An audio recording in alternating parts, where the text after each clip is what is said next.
Olá, boa noite, boa noite. Boa noite, quem está chegando. Boa noite. Tá. Boa noite a todos e todas.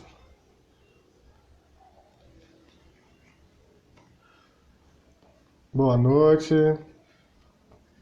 Essa é mais uma live Oscar Legal. Sejam todos bem-vindos, bem-vindas. Hoje a gente vai falar sobre a Lei Geral de Proteção de Dados, a LGPD, e os impactos dessa legislação para as organizações da sociedade civil. A nossa convidada já está aqui, a Estela Aranha. Vamos lá, deixa eu só incluí-la aqui na nossa conversa.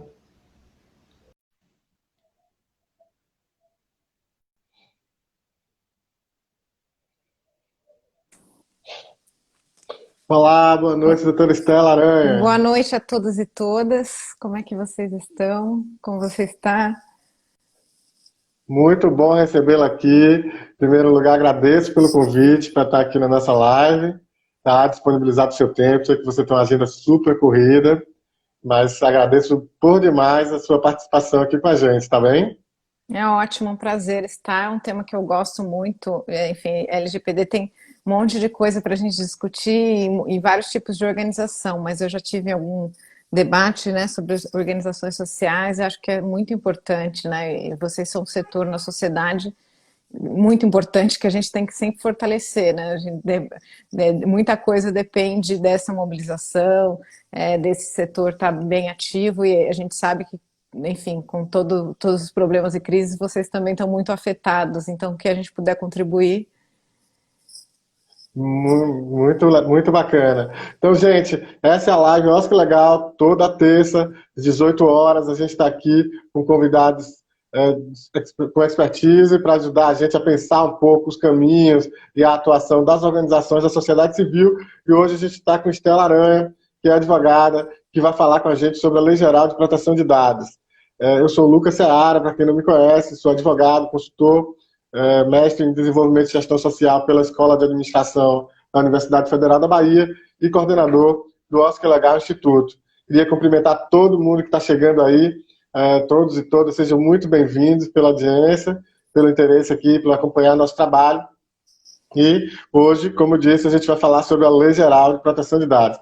Doutora Estela, a gente tem uma tradição aqui, geralmente eu só anuncio o meu convidado, mas a apresentação é o próprio convidado ou convidada que faz, porque assim a gente dá a oportunidade de que a pessoa destaque a sua trajetória, o que está fazendo agora, enfim. Então, a bola é contigo, se apresenta aí para a nossa audiência.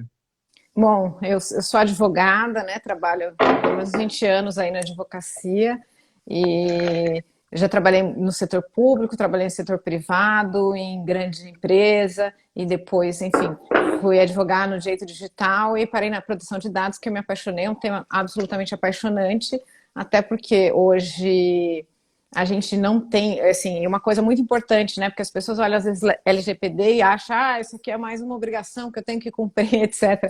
Mas na verdade, assim, é um tema central hoje para qualquer discussão sobre democracia, discussão de direitos humanos. Se a gente não tiver incorporado esse tema em todas as nossas pautas de direitos humanos, em todas as nossas pautas em relação à democracia, a gente vai perder muito, né? Se a gente não entender o quanto isso impacta hoje na nossa vida. Então, é um tema absolutamente apaixonante, tanto no ponto de vista, né, de trabalhar como advogada, mas também da discussão pública, do debate aí de direito fundamental, que é essencial, e a gente, enfim, e acompanhar isso. E a gente está falando isso em relação ao Estado, né, a proteção dos dados dos cidadãos em relação ao Estado, e a proteção de dados dos titulares em relação ao poder, aos privados também, né? E a gente fala, quando a gente fala de proteção de dados, né, a gente está falando dos direitos dos titulares, mas também são direitos humanos fundamentais de todos os cidadãos. Nós tem esses dois aspectos aí, esse aspecto técnico da lei, que sempre fala dos titulares, mas esse aspecto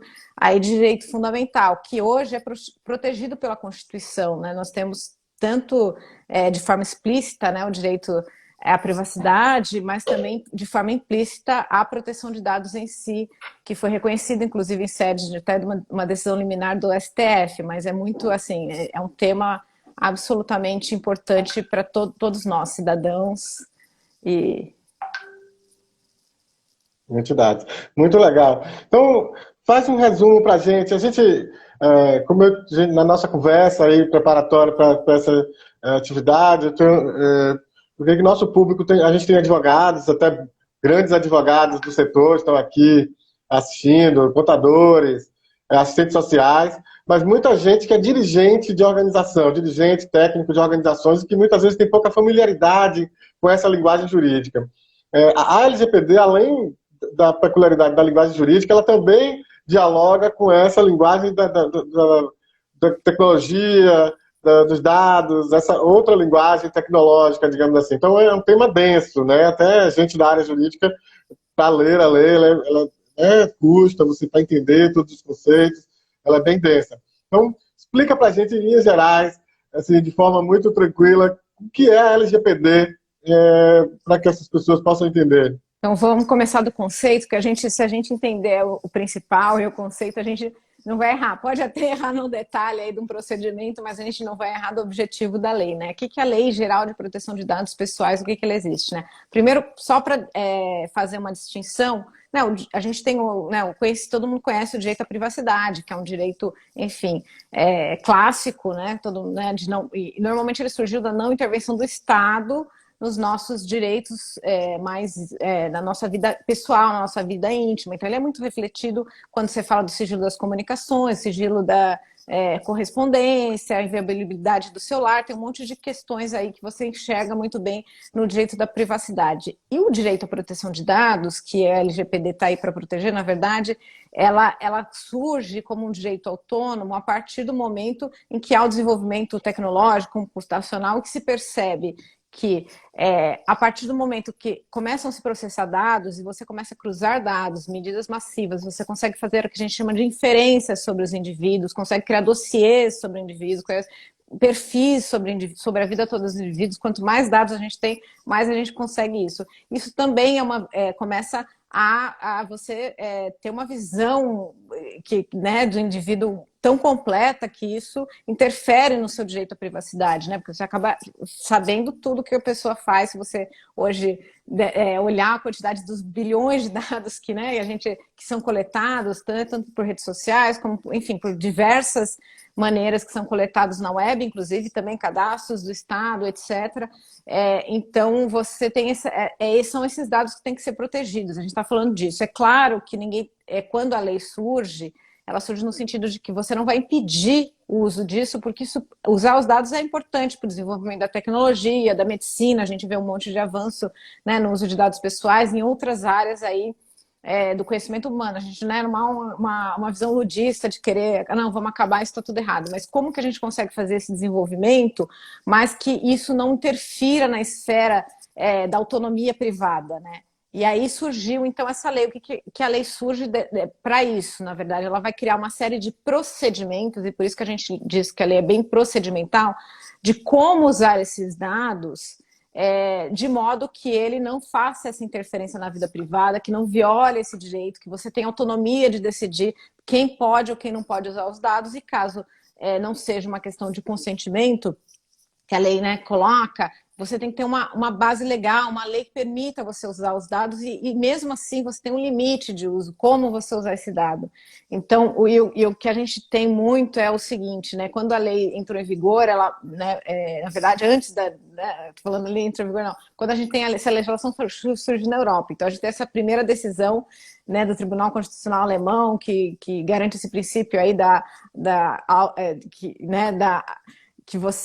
de proteção de dados, que surge nessa decisão judicial. E claro que já tinha algumas leis de proteção de dados anteriores a isso vai dos anos 70, tinha na França, na Alemanha, em outros países da Europa, mas essa decisão é central da autodeterminação informacional ou autodeterminação informativa. E a partir daí você começa a surgir legislações. Aí você tem, começam as legislações, você tem uma legislação europeia, nos anos 90, e aí você começa a perceber que é muito difícil a aplicação dessa legislação. Então você traz, e aí depois tivemos a Carta dos Direitos Constitucionais da Europa, que traz isso como direito fundamental. Isso é muito importante, porque a gente vê que só quando as cortes constitucionais conseguem interpretar essa lei, né, conseguem valor essa lei que realmente garantem efetividade. Isso é muito bom, importante a gente pensar. E aí a gente tem esse processo de que percebe-se o quê? Para você fazer que essa lei se efetive, a gente tem que descobrir quem que são os controladores desses dados, que são as pessoas que decidem e usam, né, esses dados, e responsabilizá-los por uma série de obrigações. Obrigações essa, tanto de transparência, então central na lei é transparência, sempre não tenha dúvida, sendo transparente você já ajuda muito. E a outra coisa é você pensar em algumas outras questões, como por exemplo a finalidade. Essa finalidade do uso da lei, você tem que sempre estar, né, explícita, e você tem que ter uma base legal, algo que te dê o direito de você usar esses dados, seja por consentimento, seja por uma outra obrigação legal, ou seja por alguma outra questão que a lei permita. Nossa lei, por exemplo, tem 10 bases legais que a gente pode usar, né? 9 para além do consentimento. E a gente vai falar isso com mais detalhe. Então, a gente tem que sempre pensar nisso, né? Primeiro, a responsabilidade de quem usa os dados. A gente tem que ter essa cultura. Somos responsáveis pelos dados de que estão em nosso poder. Eles não pertencem a nós, eles pertencem ao titular, as pessoas que são titulares. Então, a gente não é dono de nada e a gente, como guardião, tem que tomar muito cuidado.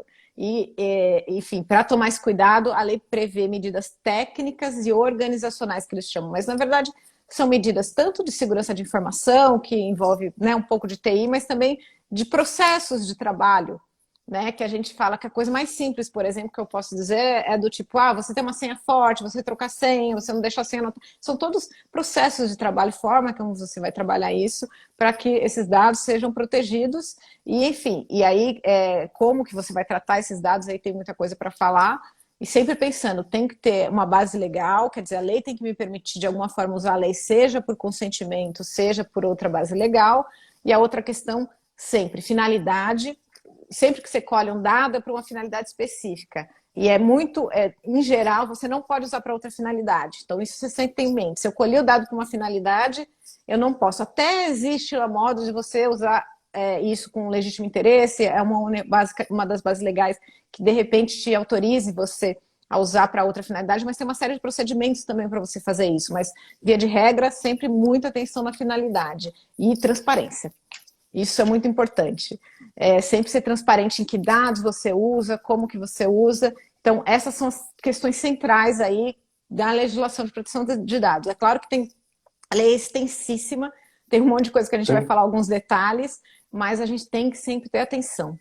E a outra coisa, eu falando aqui sem deixar você falar, mas eu acho assim, vocês são um setor que costumam, tem uma cultura já de trabalhar com pessoas com vulnerabilidade, né, social, enfim, ou saúde, ou de outras áreas, né, e é isso, né, um pouco, a lei, acho por isso que é muito mais fácil para vocês entenderem, porque a lei trata um pouco assim, existe uma simetria de poder, uma diferença de quem tem esses dados, o cidadão não sabe nem como que ele pegou esses dados, que dado eles têm, para que uso ele vai dar e tal. E a lei tenta trazer, de alguma forma, um equilíbrio, ajudar essas pessoas, né, os mais vulneráveis em relação a esse poder de que tem esses dados, para dar uma equilibrada nisso.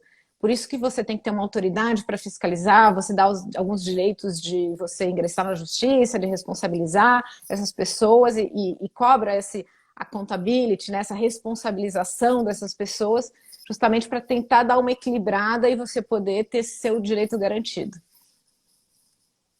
Muito legal. Na sua fala inicial, já trouxe diversos elementos da LGPD, do tratamento dos dados, enfim. Uma das questões que eu acho que eu destacaria é dizer que o dado é da pessoa, né, do chamado titular dos dados, e não da instituição, né, no caso aqui, uma entidade da sociedade civil que lida com esse dado. Então, é importante lembrar disso, as organizações partirem também desse princípio, eu acho fundamental. Mas queria trazer, então, o que são esses dados, né? Que dados são esses? É nome, e-mail, telefone, idade, enfim. E aquela classificação que a gente tem entre dados pessoais, os dados sensíveis e os dados que são anônimos, anonimizados. Saiu, sem gaguejar. Então, vamos lá. Então, eu tenho vendo um monte de amigos entrarem aqui, mas eu queria só dar um abraço especial à doutora Sueli, que eu morro de saudades dela, que é uma pessoa da área da saúde pública aí, que defende o nosso SUS, que, enfim, Só um parênteses aqui, porque se a gente ficar falando com as pessoas que entram, não consegue, mas é só. Então, e também depois. Mas é uma pessoa muito especial aí, que é um exemplo de vida para todos nós aqui, e foi sempre um exemplo aqui na minha atuação. Enfim, vamos começar. E o que são dados pessoais, né?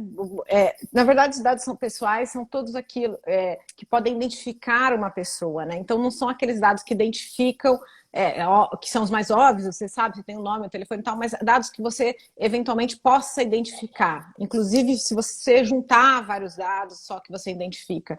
Então, tudo aquilo que é identificável são dados pessoais. Então, a gente está falando de nome, telefone, mas está falando de IP, de e-mail, a Marilena também aqui, eu vou ficar falando das pessoas que estão entrando.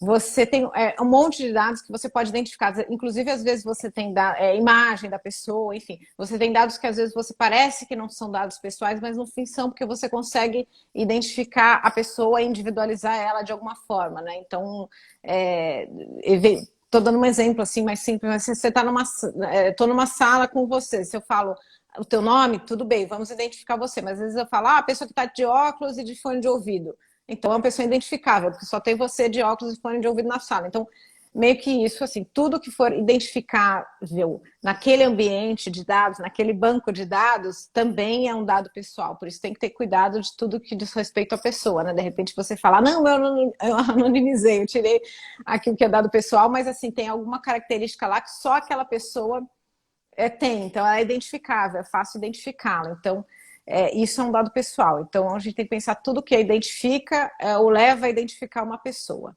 Aí, isso que você falou também, a lei faz uma distinção em o que são dados pessoais e os dados pessoais sensíveis, né? Porque o que acontece? Tem alguns tipos de dados que eles podem gerar algum tipo de discriminação. Então, você tem que ter mais cuidado, evitar ter acesso a eles, obviamente, né? Que a lei, inclusive, ela traz outras bases legais, ela é mais econômica nas bases legais que você autoriza o uso de dados pessoais sensíveis, ela fala do consentimento diferente, porque ele tem que ser destacado, ele é especial, e você também tem que ter, enfim, toda uma questão de segurança em relação a esses dados muito maior. E aí ele fala tanto desses dados que podem gerar discriminação, que a gente está falando de dados em relação a questões políticas, a orientação sexual, né? Ela fala atividade sexual, mas né? A orientação sexual também se inclui aí. Ela fala de dados em relação à saúde. A gente tem, enfim, ela dá um rol que também é uma discussão toda na doutrina, se ele é exemplificativo ou se ele você só tem aquilo que está listado, né? Você coloca, me parece ser exemplificativo, porque ele, por exemplo, ele fala atividade sexual, eu acho que a opção sexual também é. Então, todas as questões ligadas, por exemplo, filiação, questão de religião, filiação a partido político, filiação a sindicato, filiação a organização religiosa, filosófica, coisas que são muito da sua esfera muito íntima, que podem interferir na sua real autonomia, né? E aí interferir nesses direitos de liberdade de expressão, de pensamento, de associação, entre outras coisas. E também algumas questões que são sensíveis por si, né? E que, enfim, não necessariamente pode causar discriminação, mas, por exemplo, os dados biométricos, os dados genéticos, porque são dados únicos, a gente não muda. Então, quando você, por exemplo, perde uma senha lá, um hacker vai lá, rouba um monte de senha e expõe. Você vai lá e troca a senha. Os dados do cartão foram clonados. Você troca o cartão de crédito, pode ter um prejuízo, né? Mas é completamente diferente se seu sequenciamento de DNA for exposto, sabe-se lá para quê, ou se sua digital, por exemplo, que é um dado biométrico, porque você faz a leitura biométrica dela, ou até o reconhecimento facial biométrico vaza, porque você não vai trocar, isso você vai ter pela vida inteira. Então, significa que esses seus dados nunca mais estarão seguros. Então, o prejuízo para o titular do dado é muito grande, né? O vazamento do dado biométrico, porque você nunca vai ter, sempre vai ter aquela dúvida se você tem segurança nas suas transações, que você necessita desse dado biométrico, por exemplo, né?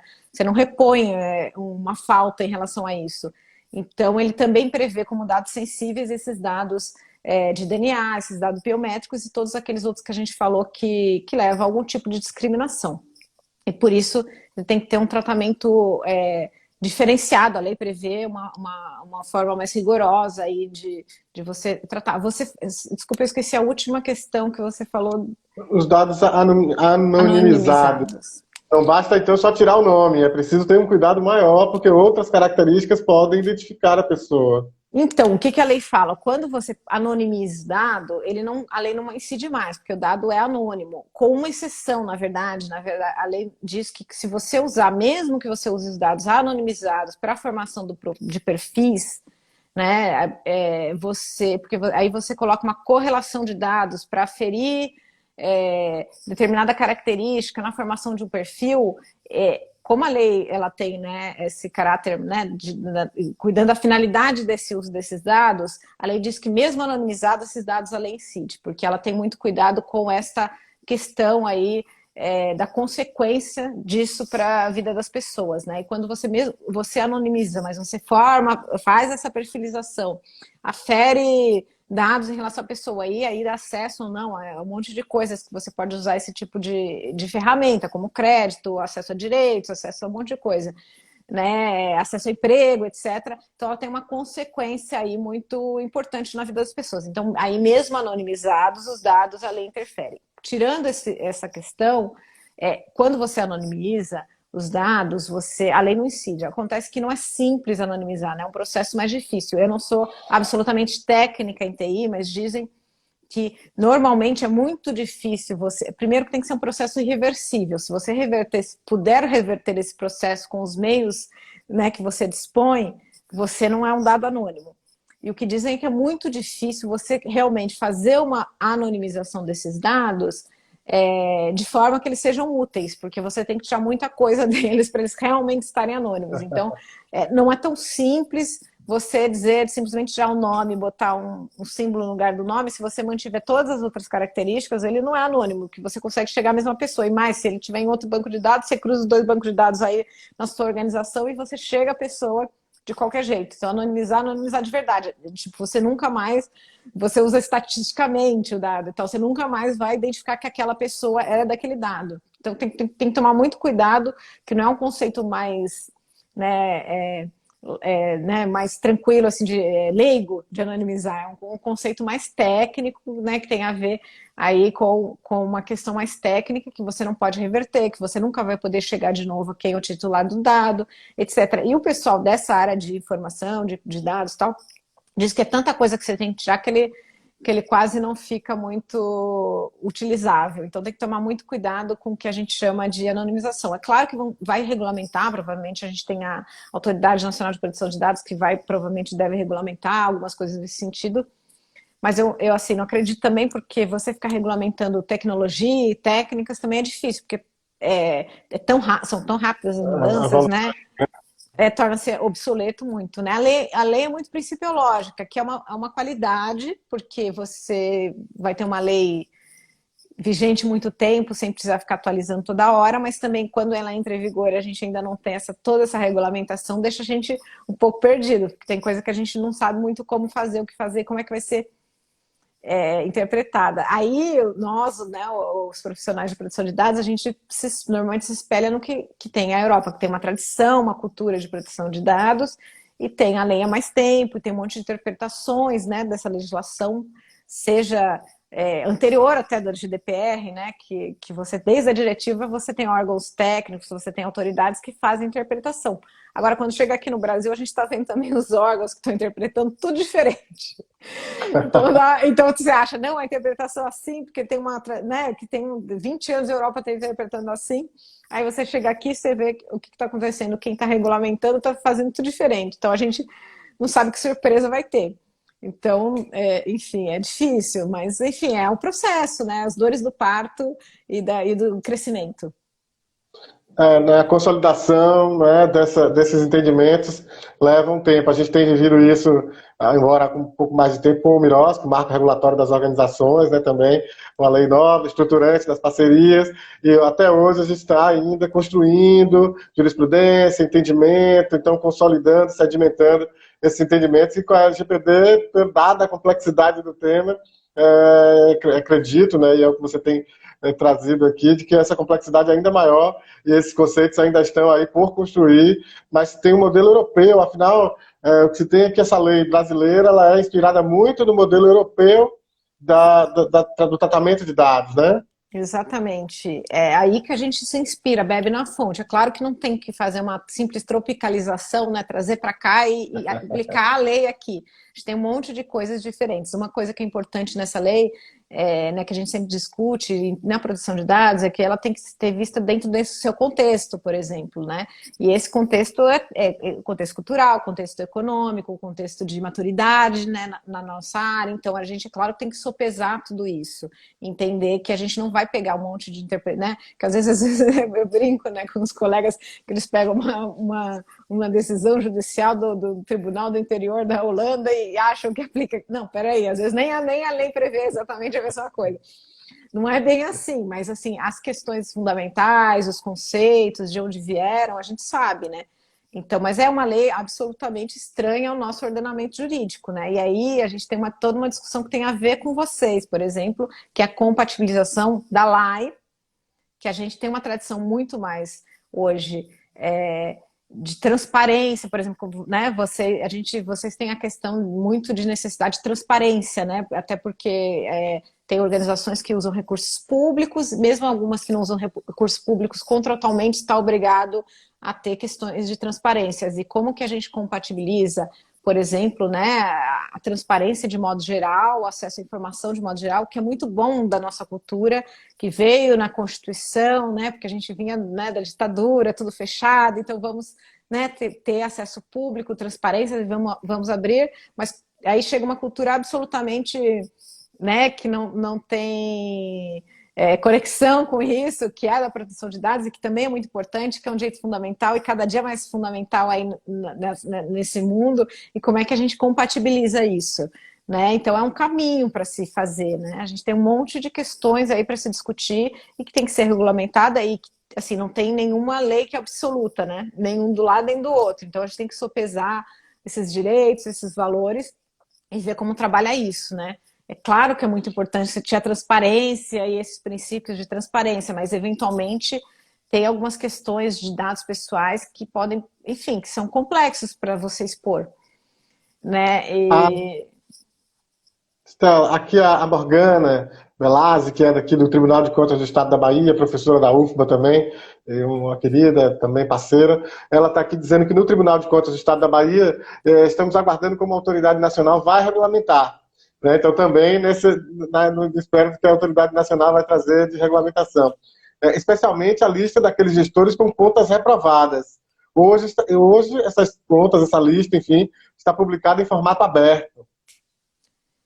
Eu acho que assim, isso é super importante. Claro que a proteção de dados não vai, eu acho assim, né, assim, em geral, você tem um princípio de necessidade de transparência, de gestão pública, que é muito importante na nossa legislação, na nossa cultura jurídica. E acho que isso daí não vai... Agora, você tem graus e diferenças, né? Por exemplo, o próprio caso que ela colocou, uma coisa é quando você já está condenado, sem recurso, etc., que tem consequências, inclusive, de lei de ficha limpa, eventualmente, e tal, do que um processo que acabou de começar, que tem, né, que você pode provar o contrário, que você tem contraditório, que vai ser julgado. Então, de repente, você tem graus de acesso a isso que você pode sopesar, né? A gente não está dizendo, e nunca, eu acho que, né, ninguém está dizendo que não pode, obviamente que tem questões que são importantes serem públicas, né? A gente está falando da gestão da coisa pública, da transparência, que é importante, mas também de repente, você sopesa isso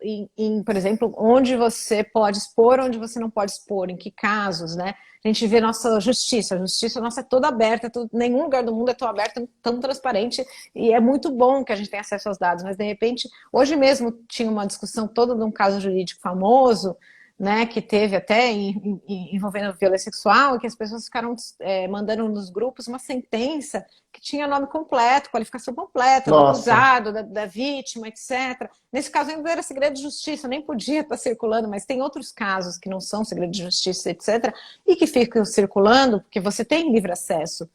e que de repente não tem necessidade de estar todos aqueles dados com a qualificação completa, às vezes você tem esse acesso, por exemplo, né? Todo mundo. De repente você pode, em alguns casos, é claro que a transparência da justiça é importante, tem que manter como são feitas as decisões, as peças processuais, etc. Mas em alguns casos você tem técnicas hoje que você, com programa de computador, por exemplo, cobre o nome de uma testemunha, né, ou de alguém que ele é acusado, mas, enfim, não foi condenado, que tem, né, questões outras, enfim, que pode ver. Não estou dizendo que é isso ou aquilo, tudo tem que ser sopesado de acordo com o interesse público e com o direito fundamental à intimidade, né, e a gente tem que ver o que é importante ou não. Mas são questões que têm que ser equilibradas, né, por exemplo, esse acesso total aos processos judiciais, porque é importante, e a gente está falando de dado pessoal individual, mas quando a gente pensa em massa, por exemplo, essas empresas lá, Lautex da vida e tal, podem fazer mineração de dados e traçar perfis psicológicos de juízes, por exemplo. E aí começar a trabalhar nas decisões, não argumentos jurídicos, mas argumentos que ele consegue inferir de convencimento psicológico por meio desses dados que ele consegue coletar e minerar, porque estão todos abertos na rede. Isso interessa para a gente? Não interessa? A França mandou fechar tudo, né? Cada país tem um jeito, uma cultura, né? São discussões bem complexas e que a gente tem que... Enfim, isso em todos os lados, né? Quando a gente fala das organizações, por exemplo, né, que a gente está falando, né? Hoje a gente tem, por exemplo, é claro que tem que ter contas abertas, etc., que as pessoas têm, inclusive, salários, e eventualmente tem que ter, mas depende, assim, hoje a gente tem uma questão de violência contra defensores de direitos humanos, então, como que a gente também equilibra isso? Proteção de dados pessoais, inclusive, a gente está falando da segurança, né? Que coisas que não tinham também, né, tanto tempo atrás, perseguições na web, perseguições políticas, né, por exemplo, de organizações de direitos de indígenas, enfim, de tudo, né, porque questão da violência do campo, enfim, tem um monte de questões aí, até, enfim, na saúde hoje é controversa, né, a gente até a medicina hoje é controversa, com perseguições políticas, etc., né, coisas que a gente nunca imaginava, então, como que a gente equilibra isso e garantindo esse direito fundamental à privacidade, e inclusive em alguns casos garantindo até a integridade das pessoas, né? Essa privacidade é importante até para isso, né? Que elas podem ser achacadas na rede, ou ser ameaçadas, ou sei lá o quê. Então, como sopesar isso sem abrir mão da transparência e sem abrir mão de todos os ganhos que nós tivemos com essa abertura da Constituição, né? Então, equilibrar aí. Equilíbrio é a palavra, então. Doutora, tem agora uma pergunta que chegou aqui, deixa eu só resgatá-la, da Gisele Carina. Ela traz algumas questões com relação ao Miroski, por exemplo, que reforça a lei de acesso à informação pelo lado das organizações, ou seja, as organizações elas têm que publicar, né, os dados de recursos públicos que elas recebem, o salário das pessoas, né, o plano de trabalho, enfim. Isso faz com que você identifique aquelas pessoas que estão trabalhando. Mesmo quando você, por exemplo, pode tirar o nome, aí ela traz elementos, um exemplo de cidades pequenas. Né? Você tira o nome da pessoa, mas todo mundo sabe quem é assistente social que trabalha naquela determinada OSC, que é uma cidade pequena, enfim. Então, como é que fazer esse equilíbrio, né, do que traz a lei de acesso à informação, com agora essa questão da LGPD, dos dados sensíveis, dos dados das pessoas? Não é fácil isso, né? Não, não é. E assim, muitos servidores públicos também têm reclamado disso, porque falam, eu tenho, enfim... né, mas assim, a gente tem, isso que eu ia falar, o equilíbrio entre o interesse público, porque bem ou mal é importante, por exemplo, né, caso o servidor público que recebe recurso para a fiscalização do poder público, você saber, porque inclusive de salários tem aquelas coisas de padrinhamento, de nepotismo cruzado, tem um monte de coisa que a gente tem que saber quem é responsável, quem tem que estar lá, quem está recebendo, funcionário fantasma, a gente tem tudo isso na nossa administração pública. Então, de certa forma, é importante esse acesso aos dados aos jornalistas, a quem fiscaliza, etc. Mas né, a gente nunca sabe também toda essa exposição, não é porque não tem, né, em lugar nenhum, toda a exposição de todos os funcionários, com todos esses detalhes, são importantes ou não, né? O que é fundamental aí para essa fiscalização pública? O que pode causar realmente problemas, né? Porque também é isso, né? A gente tem que ter esse equilíbrio, talvez eventualmente o cargo, o salário você publica, mas tem um monte de coisa também que é publicada com detalhes, a pessoa está de férias, a pessoa não está, né? A pessoa, enfim, precisa tudo isso, às vezes, não precisa porque nunca, mas assim, né, talvez o nome e a matrícula, é o que você falou, né, numa cidade pequena, todo mundo sabe quem é o servidor, todo mundo sabe quem que é a pessoa que está contratada num projeto, né, então tem que a qualificação, né? Eventualmente, se está nesses contratos, você pode pôr o nome, mas precisa pôr o endereço? Né? Não, né? Talvez não seja o caso. É de todo mundo. Então, são coisas que vão ser regulamentadas e sopesar essa, enfim, interferência no seu direito fundamental de proteção de dados, de privacidade, e esse interesse público de ter transparência na administração pública, que também é muito importante e é uma conquista da sociedade brasileira, né? Então, não é simples, né? A gente não pode abrir mão de nada, e a legislação, que eu falar, não tem nada que nenhuma uma ou outra lei trouxe é um direito absoluto, ela vai ter que ser equilibrada, vai ter que a gente chama de diálogo de fontes, a gente vai ter que ir à Constituição, sopesar essas questões. Então, eu acho que é um processo nosso de crescimento e aprendizado para começar a entender como trabalhar isso. Mas não é simples. Eu acho que é um dos principais nós aí dessa lei, porque a Europa já vinha com uma cultura de privacidade muito grande, ela não tem essa cultura de transparência, de poder público tão grande como tem no Brasil. Né? O Brasil é ímpar nisso e veio de uma tradição, né, enfim, né, desde a Constituição começa a se abrir e tal, por conta das questões da cultura nossa, né, de querer cobrar, enfim, desses problemas que são centrais na discussão política e pública do Brasil, né, então é uma outra cultura. Então, como é que a gente vai adaptar uma lei externa que vem de uma cultura diferente com a nossa, que tem toda uma tradição jurídica e é um ganho, assim, é uma sociedade ganhando sempre, né? Buscando isso, por mais que, bem ou mal, tenha esses problemas realmente individuais, né? Tem um servidor que falou, tinha gente da família que ficava olhando lá quanto ganhava para pedir dinheiro emprestado. É muito, né? Mas é o ônus que você tem de ser servidor público, né? Por exemplo, né? Não sei aonde que a gente consegue equilibrar, mas talvez consiga, talvez esse acesso seja por solicitação, para os órgãos de fiscalização, para o parlamento, não sei, para jornalistas, enfim, talvez a gente consiga ter um meio termo, né? A gente tem que ver o que vai ganhar nessa discussão e qual é a cultura e o que é mais importante, né? E se realmente, né? Todos os cidadãos têm que ter acesso, sim, mas de repente fazer um procedimento para ter acesso, para não ser uma coisa de alguém espionar e querer, mas seja uma coisa republicana de olhar as contas do governo e fiscalizar, e não de ficar fiscalizando o salário do funcionário, do amigo, do parente, sei lá. Muito legal. Olha, são já 40 minutos quase de live. A gente tem várias perguntas, tem várias questões. Vamos lá, muito então. Complexo. Mas vamos lá. Vamos só dar uma respirada rápida, lembrar para o pessoal que terça-feira, 18 horas, a gente está aqui, live, acho que legal. Semana que vem a gente vai estar com o Eduardo Panunzio. Vamos estar falando sobre os fundos privados, tá bom? Na terça-feira seguinte, dia 17, com a Thaisa Moté. Vamos falar sobre a implementação do Miroski no município de Rio Verde, Goiás, a experiência lá de Rio Verde. E no dia 24 de novembro, com a Simone Moreira, uma advogada de Minas Gerais, nós vamos estar falando sobre as relações de trabalho dentro das entidades. Então a Simone está aqui, inclusive. Beijo para você, Simone, ela está assistindo a gente aqui também. E fiquem ligados, então, toda terça, 18 horas. Vamos seguir, então. Já tem uma pergunta aqui e eu vou fazer a pergunta e vou emendar com a pergunta da pessoa que mandou. Tratamento de dados. Tem algumas entidades, eu não trato dados. Mas se você tem contato com esses dados, de alguma maneira você está tratando os dados. Então, a coleta, o armazenamento, o próprio descarte desses dados, tem a questão do controlador, do operador. Fala um pouco desses conceitos para a gente. E aí dá outra live, vamos lá.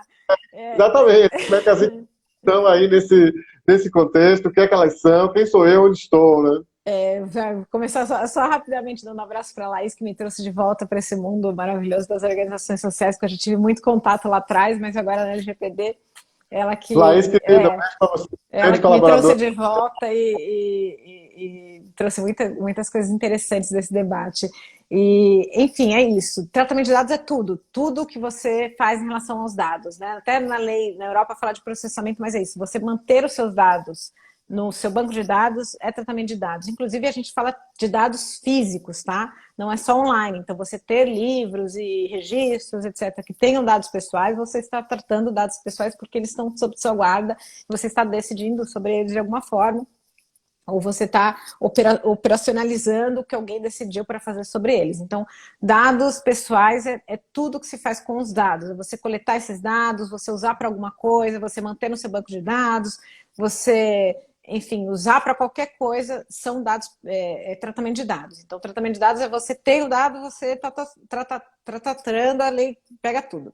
Operador e controlador. Isso tá uma confusão aqui no Brasil, porque o que a lei traz, né?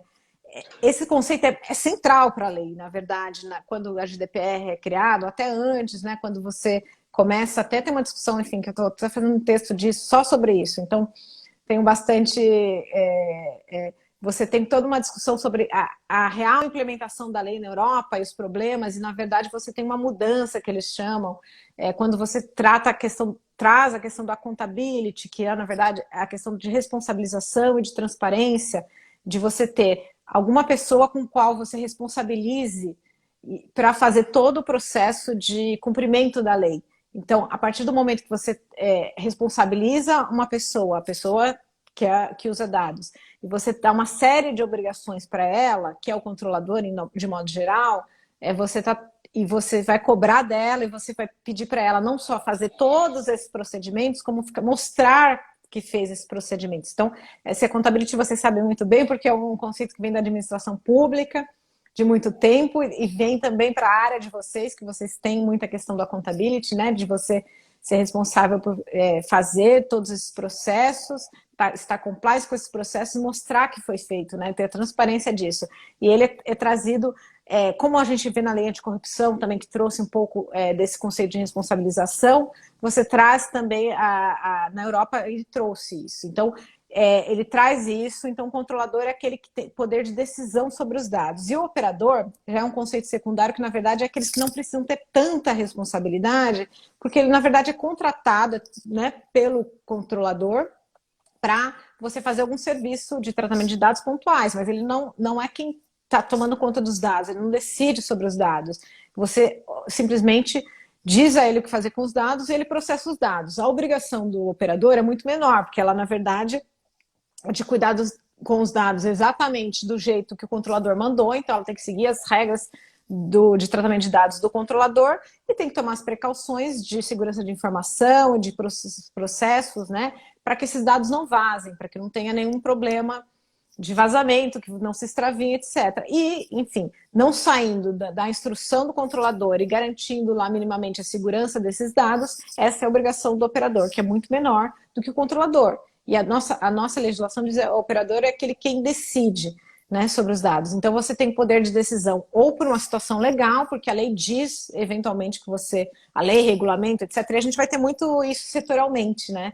Eu, por exemplo, trabalho um pouco com o setor dos cartórios, o TJ de São Paulo já fez uma resolução, já disse que quem controla os dados é o tabelião, é o notário. Então, a lei diz, então não tem escapatória. Mas, em geral, então, provavelmente, alguns setores, eu não sei se né, nesse setor vai ser ou não, alguém vai dizer quem vai ser o controlador. Senão, é uma situação fática. Você olha e quem está decidindo sobre como o dado é coletado, sobre o que é feito com esses dados, o que pode fazer. E o que tem muito também, que a gente vê na Europa, que não tem expressamente na nossa lei, mas a gente percebe que não tem como fugir disso, é o que a gente chama de co-controlador, porque às vezes mais de um órgão, mais de uma associação controlam os mesmos dados, porque né, no uso, decidem de forma diferente, mas ambos têm controle. A gente não sabe como é que vai ser recebido aqui, porque a lei não diz expressamente, né? Na Europa fala do joint controller, expressamente aqui a gente não tem, mas eu acho que é uma figura que não tem como muito escapar. Então, o controlador... É que eu não estou conseguindo...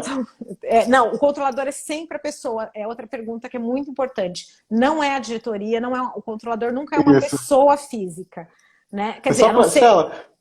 Deixa eu só, é porque pode ser que as pessoas não estejam acompanhando aqui. A Rebeca, de Minas Gerais, ela já perguntou, já é a segunda vez que ela pergunta que sobre, dentro de uma instituição, de uma associação, se o controlador seria a associação, ou se seria um dos diretores, ou a diretoria. Então, o que a Estela está tentando um pouco responder é justamente nesse sentido, tentando fazer essa identificação aí, de quem seria essa figura dentro da instituição que faz o controle dos dados. Não é isso, Estela? Isso, na verdade, até usei o termo errado, porque eventualmente ele pode ser uma pessoa física, se for uma pessoa física com fins lucrativos, que está, enfim, tratando os dados para aquelas finalidades específicas. Mas dentro de uma organização, sempre o controlador vai ser a pessoa que tem controle desses dados, que normalmente é uma pessoa jurídica ou qualquer outra entidade jurídica, que pode ser um condomínio, que não é uma pessoa jurídica, mas é uma entidade, né, e que tem o controle dos dados, porque o dado não pertence, ele pertence ao titular. O dado, quem decide, enfim, acaba assim, é toda a organização, né?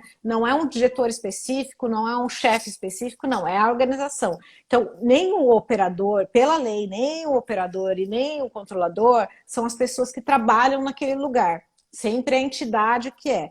Tá? A gente teve, e aí é outra live aí, algumas interpretações diferentes em alguns tribunais, até na regulamentação do MP do Rio Grande do Sul, mas assim, não é assim, quem é a organização em si que é o controlador. É claro que as pessoas que trabalham lá vão ter que seguir as regras para que a organização cumpra a lei, mas quem tem que cumprir a lei é a organização, até porque uma pessoa, por exemplo, não pode ser responsável por todas as obrigações do controlador, porque são medidas por exemplo, né, que uma pessoa só não é responsável por toda a administração, por todo... É claro que eventualmente, né, você pode ter direito de regresso caso algum funcionário, né, tenha algum problema específico, né, de imprudência, imperícia, deu causa algum vazamento, deu causa algum incidente de segurança, por exemplo, é completamente diferente, mas o controlador, o operador sempre vai ser a organização em si. Até porque aí você tem um monte de, por exemplo, você não pode, você tem quem toma decisão, né? O funcionário em geral tem uma relação hierárquica, mesmo que seja a diretoria ou diretor, né? Ele nunca vai ser o controlador. O controlador é a organização, porque ele pode tomar a decisão da diretoria dele, mas não em relação a todo... enfim, mesmo que seja o CEO do negócio, ele também não tem controle de tudo. Então, sempre há a organização, até porque é a organização que vai dar as respostas, a organização que vai ser responsável, sempre tem que pensar nisso, que essa... E assim, a gente não pode pensar no controlador com um controle societário, por exemplo, com um controlador jurídico. É o controlador fático daquilo, né? Então, sempre tem que pensar que aquela organização que realmente decide sobre os dados, né? Nunca ficar pensando muito nos conceitos que a gente já tem jurídicos pré-concebidos, porque a legislação é um pouquinho diferente disso. Muito interessante. E muito complexo também, né? Os desafios E são... aqui tem uma pergunta de operador, né? Então, eu vou dar um exemplo de operador, só para... você contrata uma empresa para processar dados, por exemplo, uma coisa mais simples do mundo é a nuvem, né? A nuvem, quando você salva os dados na nuvem lá, você contrata uma nuvem, a nuvem é o operador, porque ela tem que tomar medidas técnicas para que o dado que você mandou para a nuvem não vazem. E ela não pode fazer nada com o seu dado. A única coisa que você contratou ela foi para guardar o dado. Então, ela tem que guardar o dado. Então, ela é um operador, né? Porque a obrigação dela unicamente também vai ser aquela. Então, é isso. Você contrata alguém para processar uma folha. É isso. O operador é quem não toma decisões sobre o dado, que simplesmente ele vai seguir o que você contratou para fazer. E a obrigação dele é que você, passando os dados para ele, você tem o dever, inclusive, de fiscalizá-lo para ver se ele está realmente cumprindo a lei, né? Porque você é responsável por esses dados no fim de tudo, sempre. Mesmo se ele te der um problema lá, você é solidário, né? Você é controlador. E aí o operador é aquele que faz para um fim específico, se contrata, ele faz um tratamento de dados, mas você, controlador, sempre é o responsável por esse tratamento. Estela, eu tenho dito aqui que a live, quando é boa, a gente pisca o olho e está acabando, porque o Instagram, impreterivelmente, é 1 hora de live. Essa sensação hoje, a gente já está faltando só 10 minutos para acabar, e tem muita coisa para perguntar, sabe, parece que não passou, a gente começou a conversar agora, estamos engrenando. Mas, infelizmente, a gente está acabando aqui, e tem tantas coisas, é um tema super complexo, de fato. certamente, a gente já teve uma conversa sobre a LGPD já há alguns meses atrás, ainda nem tinha, estava ainda naquela confusão se ia vigir, se não ia passar nem a vigência, se não ia, e aí veio toda coisa de passar a vigência com a questão das penalidades só para o ano que vem, enfim. Então, hoje a gente está tendo de novo, e aí queria dizer para o pessoal, já convidar aqui para o pessoal, dia 19 de novembro, a gente vai estar estreando um programa novo, que é o Oscar Legal Debate, né? As lives, elas têm essa limitação de tempo aqui, e sempre um convidado, e é essa coisa meio corrida, a gente né, faz uma conversa muito rápida sobre os temas, mas mais para chamar atenção para o tema mesmo, do que para esgotar.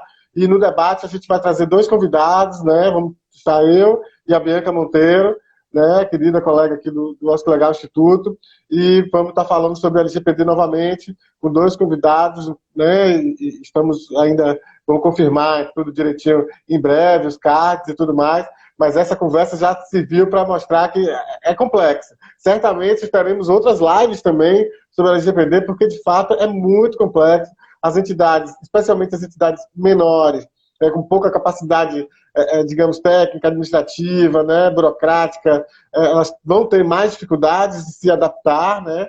Isso é fato, elas têm reclamado, têm ligado, perguntado, enfim. Então, a gente está numa série de conversas, de contatos, de programas para tentar um pouco traduzir um pouco e deixar melhor o entendimento das organizações sobre esse tema que é super importante.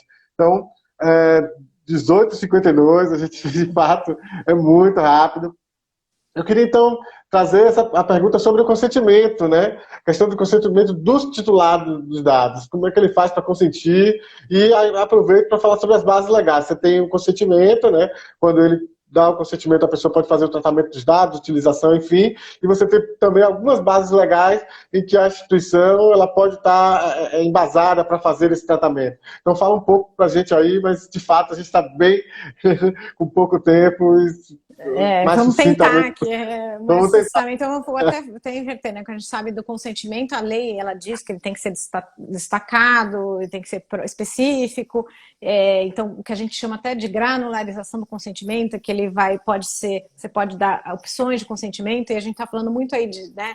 Isso é super importante, por exemplo, nos sites, quando você tem o cookie, hoje a gente não é regulamentado pela lei, mas o cookie pode pegar dado pessoal. Então, quando pega dado pessoal, você faz isso. Quando você faz o consentimento de você mandar material para as pessoas, fazer esse contato. Mas a questão para vocês de base legal, principalmente, né? Eu acho que a obrigação legal, porque se vocês têm contrato com o poder público, vocês vão ter que tratar os dados, né? Estou falando da questão da transparência, principalmente, né?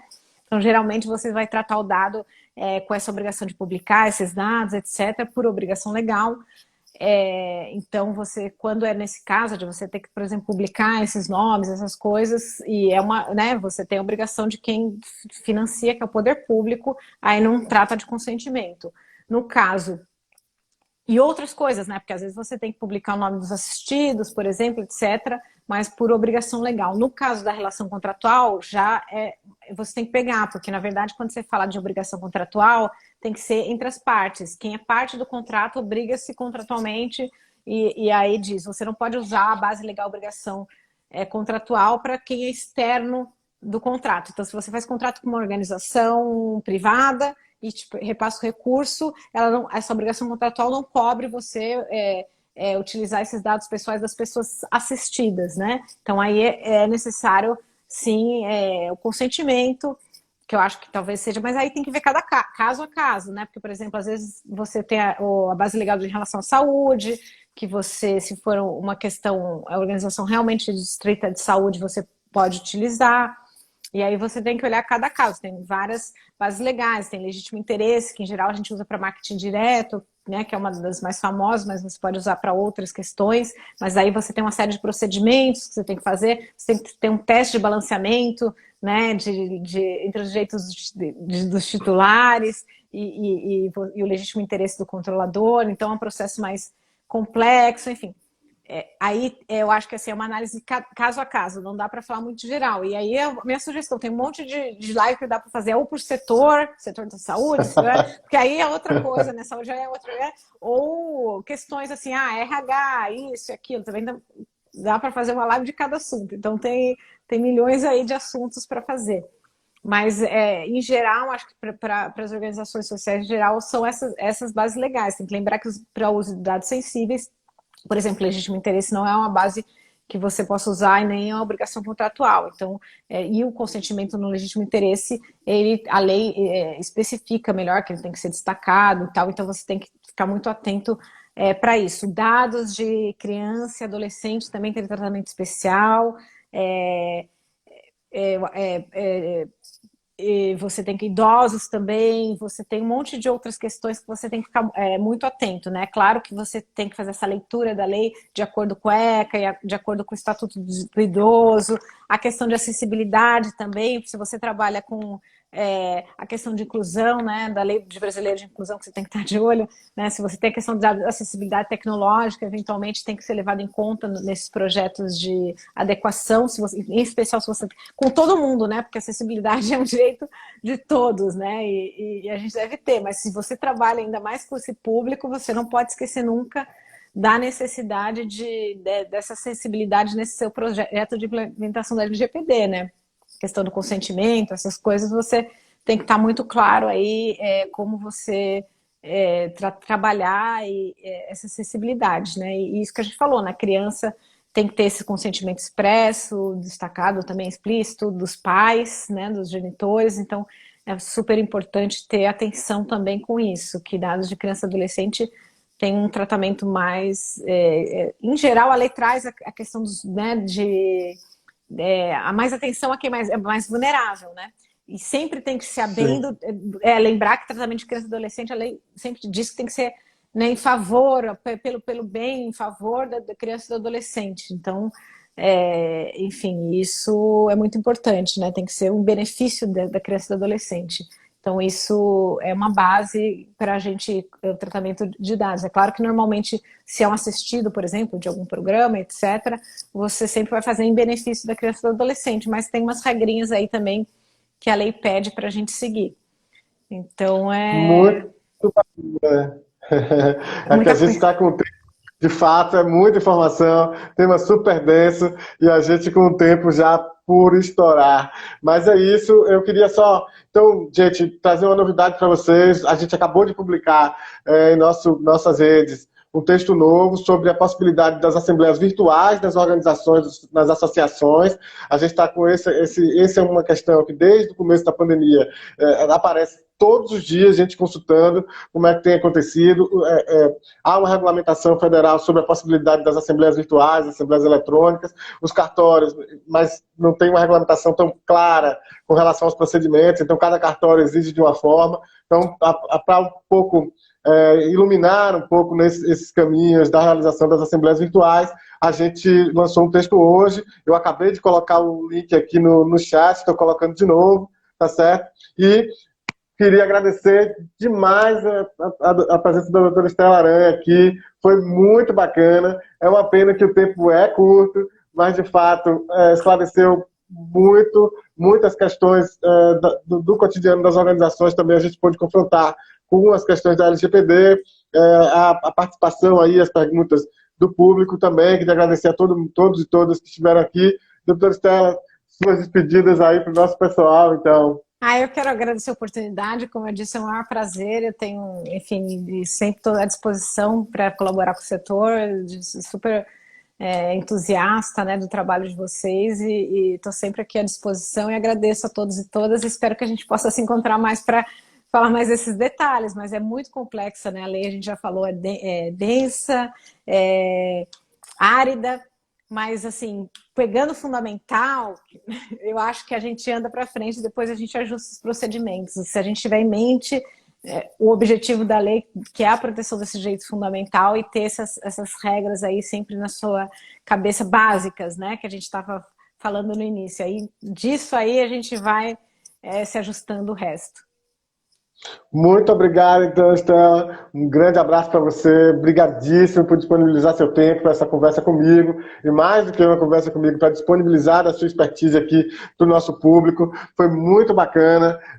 Deixou aquele gostinho de teremos mais, né? Certamente teremos outras conversas sobre a LGPD. Espero que a gente possa realmente conversar mais, trocar ideias aí em outros momentos. Queria agradecer a todo mundo. Lembrar que na terça-feira próxima, às 18 horas, a gente vai estar aqui falando sobre financiamento privado às organizações, sobre fundos privados, com o Eduardo Panujo, aqui no dia 10. Na semana seguinte, dia 17, a Thaís Moté vai estar falando sobre Rio Verde, Goiás, né, com o Miroski. E no dia 24, a Simone Moreira, advogada, vai estar falando sobre as relações de trabalho nas organizações. E no dia 19 de novembro, a gente vai estar com o Oscar Legal Debate, das 17h30 às 19 horas. A gente vai estar com transmissão pelo YouTube, né, pela página Oscar Legal. A gente vai estar falando também sobre a LGPD. Para quem perdeu, ou para quem pegou só um pedacinho da live, ou para quem quer ver novamente, quase no site, essa live fica disponibilizada um tempo aqui no IGTV, no Instagram, mas fica também em nosso canal no YouTube, Oscar Legal no YouTube, vai estar lá, recomende a seus amigos, se inscreva no canal, você pode assistir quantas vezes for, essa live certamente vai estar lá hoje à noite ou amanhã de manhã no máximo, e as anteriores também estão lá. Então é isso, gente, até terça-feira que vem, tamo junto, muito obrigado mais uma vez, Estela, valeu foi um mesmo, prazer, obrigado. foi meu. Super Valeu, prazer. Prazer em tchau, conhecê-lo tchau. também. Tchau. Valeu, querida, prazer todo meu.